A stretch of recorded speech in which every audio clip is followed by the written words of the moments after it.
Yeah. Yeah.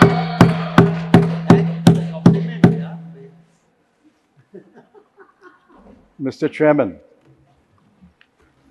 I want to thank the Honorable Finance Minister One second. Please hear him patiently.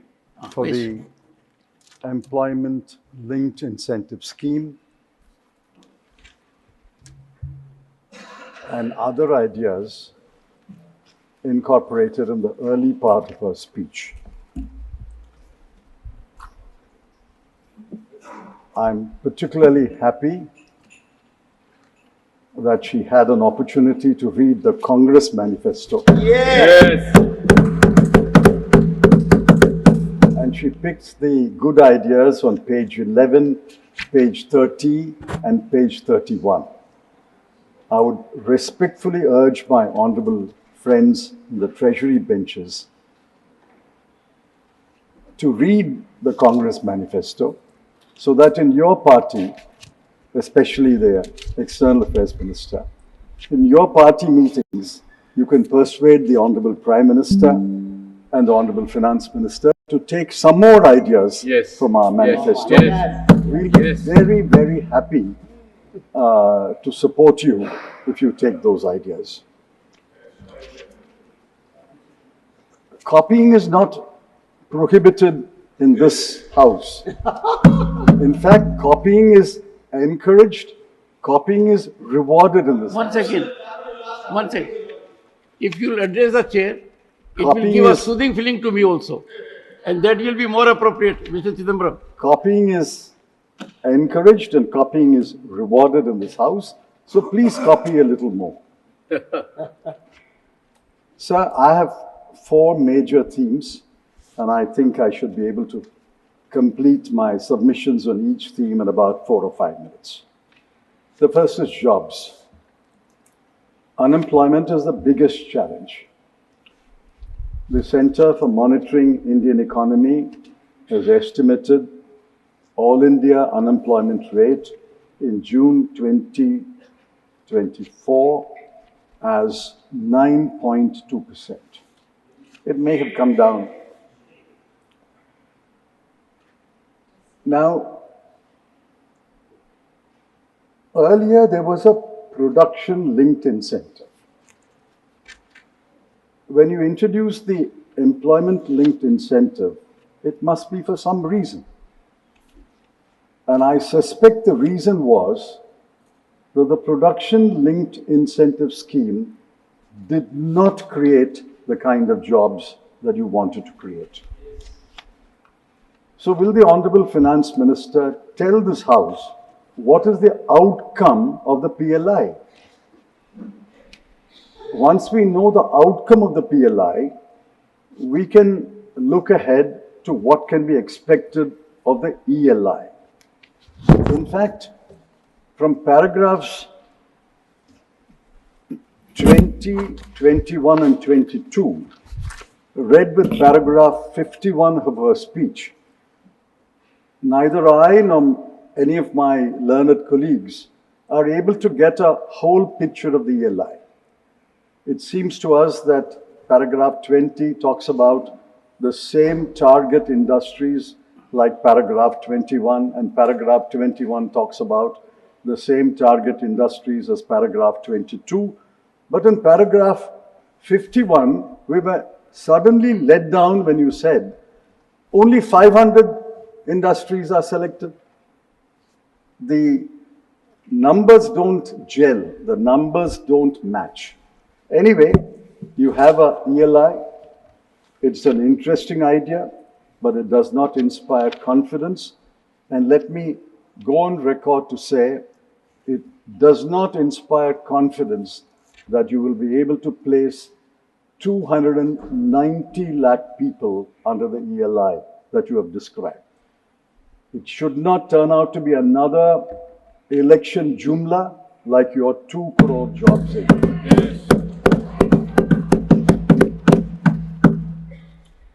Now look at the magnitude of the unemployment problem. Uttar Pradesh Police Department conducted an examination for 60,244 vacancies. 48 lakh persons applied and wrote that examination. It was cancelled a couple of days later. Air India wanted to fill 2,216 vacancies of handyman to do diverse jobs like repair and maintenance. 25,000 people thronged Mumbai airport for a walk-in interview, and the police had been called to restore law and order. A private company in Gujarat sought to fill 5 positions. 1,000 persons barged into that company. Madhya Pradesh advertised 15 low-skilled government jobs. 11,000 applications were received. Among them were postgraduates, engineers, MBAs, and I'm sad to say, even one of them who had just written an examination to be a judge in the Madhya Pradesh High Court. The best illustration is by the Staff Selection Commission. There are staff selection commissions at the center and the states.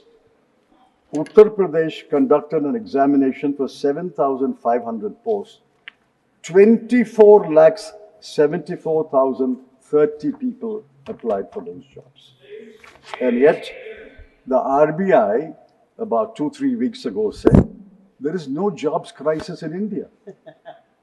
Exact words, no jobs crisis in India. Why didn't anyone from the minister or any officer stand up and say, we reject this statement. RBI is supposed to be cautious, conservative, and neutral. But you're cautious, you're conservative, and you're not neutral at all. Yes. I suggest, sir, that unemployment be taken seriously, and we will wait for the outcome of your ELI scheme. It is an interesting scheme. At the moment, I'm not impressed. I'm not convinced. The outcome alone will judge whether your intentions are good, whether you really want to tackle unemployment. Sir, the second broad subject is inflation. The Honorable Finance Minister, in paragraph 3 of her speech, dismissed the subject in 10 words. And I'm not exaggerating. Please go through the speech. Exactly 10 words. Is inflation such a trivial subject? You can deal with it casually and dismiss it in 10 words? WPI inflation is 3.4%. CPI inflation is 5.1%. Food inflation is 9.4%. This is data collected where you can collect data, mostly along towns and villages abutting the national highway, at best the state highway, at best the district highway. But go into the hinterland of India. Go into the KBK districts of Odisha. Go into the interiors of Dharmapuri or Ramanathapuram. The inflation is much higher than your 3.4% or 5.1% or 9.4%. And the chief economic advisor, who may be cautious, conservative, he has a degree of autonomy which no other officer of the government of India has. He said in his economic survey, quote, India's inflation continues to be low, stable, and moving towards the 4% target. It's been moving for the last 4 years. When will it arrive at the 4% target? Is inflation low? Is it stable? No. Is it moving towards the 4% target? No. If it is moving towards the 4% target, why has the RBI not revised downward the bank rate fixed in June 2023? Yes. This is the 13th month of a 6.5% bank rate. Bank rate is the good measure of where inflation is moving. If inflation is moving towards the 4% target, 4% is, the target is actually 2 plus or minus, 4 plus or minus 2. It's not 4%. Assuming that 4% is the target, why is the RBI keeping the bank rate at 6.5% for the last 13 months? Why is the MPC, the Monetary Policy Committee, not willing to revise it downwards? And I think what the Chief Economic Advisor said in his economic survey is injury, and the Honorable Finance Minister dismissing the subject in 10 words is adding insult to injury. Inflation is a humiliating situation because every family is hit by inflation.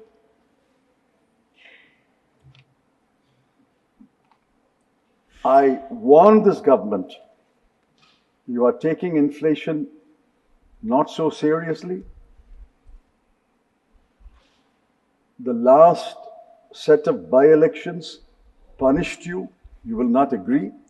But I think the last set of by-elections were out of 13 seats, 10 seats were won by the India bloc. Yeah. It is a punishment, a warning administered to you.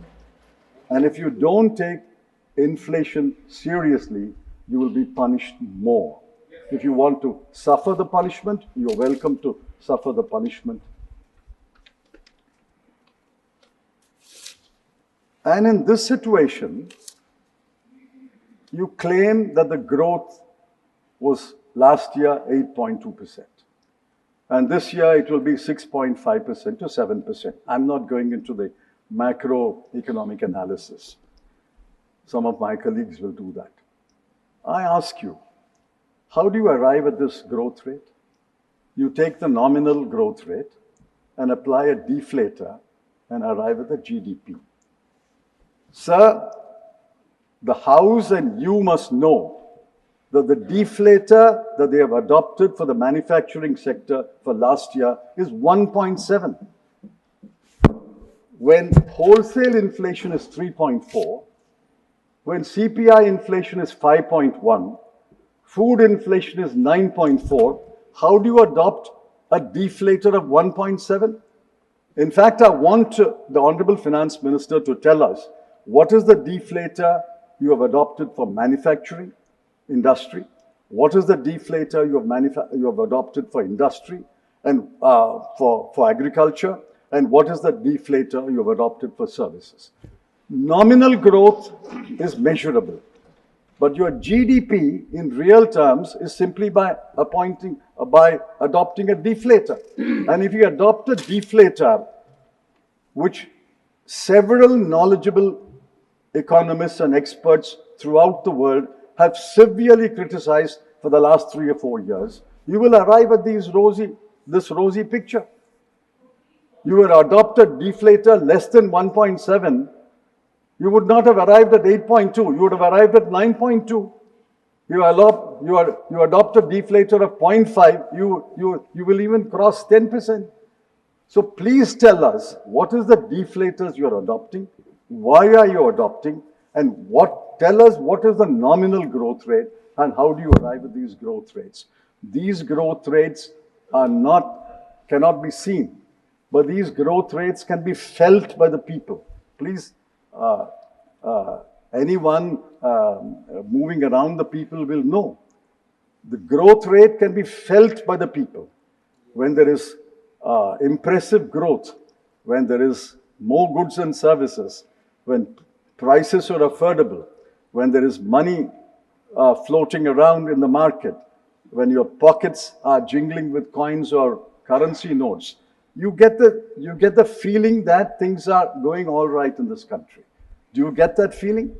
I travel at least 500,000 kilometers every month by road. I don't get that feeling. Does any honorable member from his constituency or state get the feeling that the people tell him things are very good, please go and tell the Prime Minister in Delhi things are very good, we are very happy? Does anyone get that feeling? Sir, The third subject is wages. Now, this is a serious matter.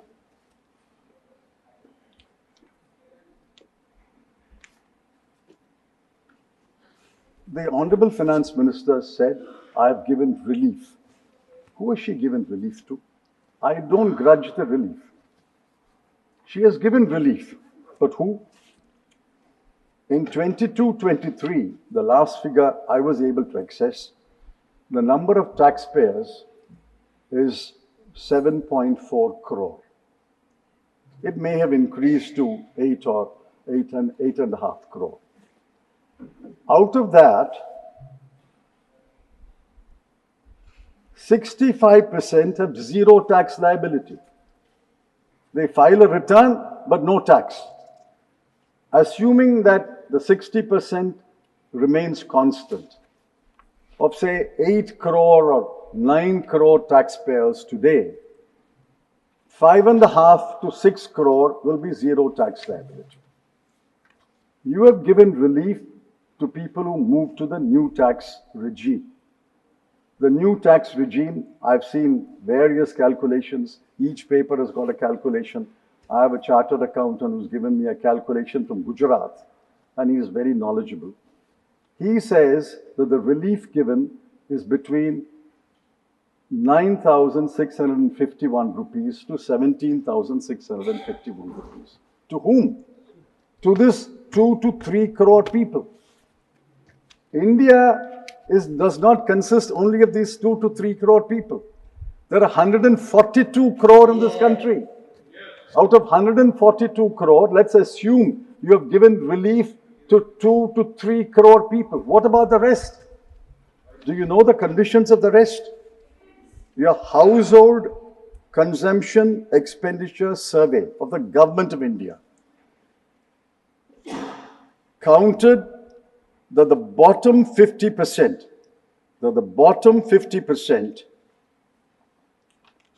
have 3% of the national wealth, 13% of the national income, and the monthly consumption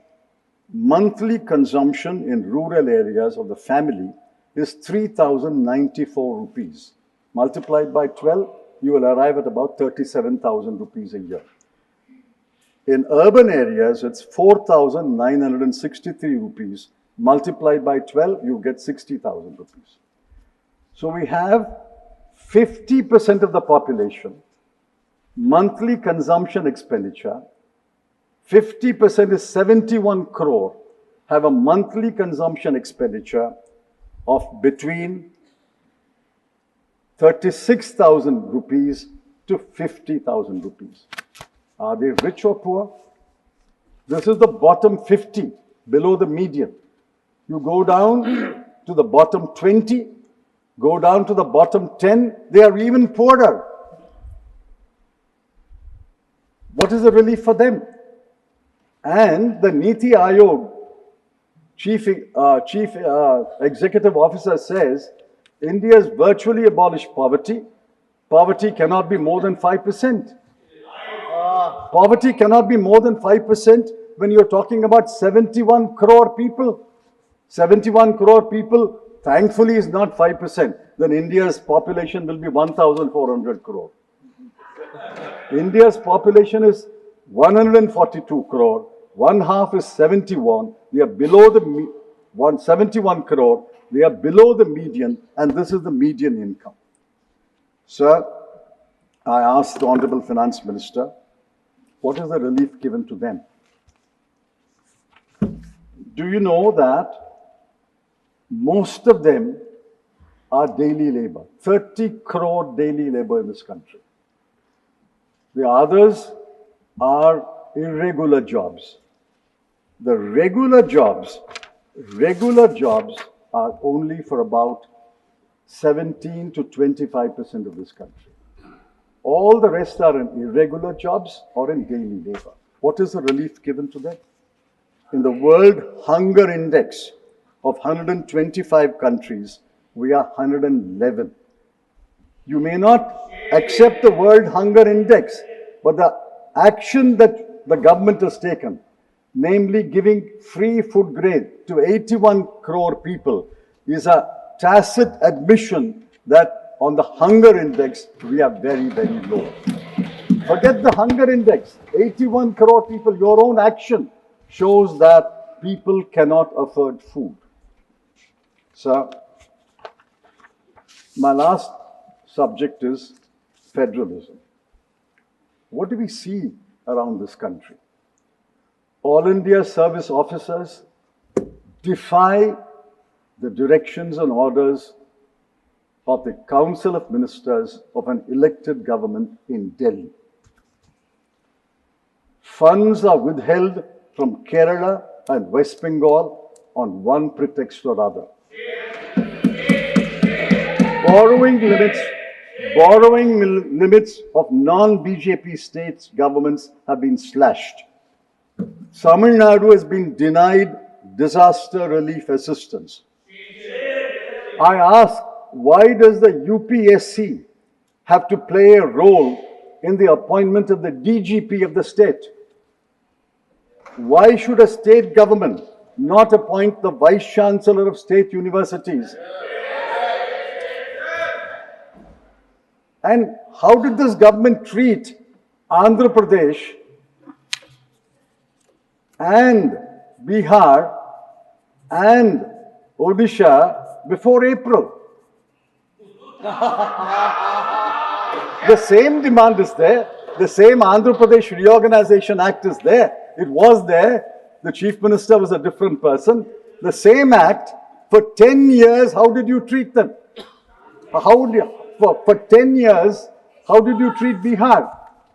When a leader wears one cap, you treat him one way. When he changes that cap and he wears another cap, you treat him another way. I don't grudge at all you're giving relief to Andhra Pradesh or Bihar. But what about the other states? We are a federal country. This is the death knell of federalism. If you pick and choose among states, you are the Union of India. You are the union government. You are the government of all the states. You cannot pick and choose one state and deny relief to another state. So finally, I thought the Honorable Finance Minister loved Tamil. I missed her quotes from either Thiruvalluvar or any other classic literature. Maybe she didn't have time to quote from a classic poet in Telugu or in Bhojpuri. Maybe she will in course of time. I want her to remember that she was born in Madurai. She had a schooling in Viluppuram and she had a college in Tiruchirappalli. And it is very painful, as the Chief Minister of Tamil Nadu pointed out, that not in one place in her 60-page speech did she mention the word Tamil Nadu or Tamil. I'm not saying mention only Tamil Nadu. Mention all states. Or mention all the states grouped together. How many times have you mentioned Bihar? How many times have you mentioned Andhra Pradesh? I have no grudge. But please remember that there are other states in India, other states of people, other states elect other governments, they vote against you. Please remember that. Finally, sir, I have 1 minute. I have 5 demands. 5 demands which I would urge the Honorable Finance Minister to copy from our manifesto. I demand this and I want answers. Respectfully, I ask the Honorable Minister to give us answers. If you don't answer this today or in the course of this session or subsequently, it is not as though these demands will die down. They will echo everywhere in India where the India bloc has a right to speak and write. First demand, we demand that a minimum wage of 400 rupees per day for every kind of employment. 2, we demand a legally guaranteed MSP. 3, we demand a write-off of the unpaid balance of interest or installment of educational loans given up to March 2024. 4, we demand the abolition, complete abolition of the Agnipath Agniveer scheme. And 5, we demand that NEET be scrapped, and if some states want to keep NEET, exempt all other states which don't want NEET. These 5 demands will echo not only in this chamber, it will echo throughout the country until you concede these demands. I demand that the Honorable Finance Minister reply to my demand that he should reply to this issue. Thank you. Very good.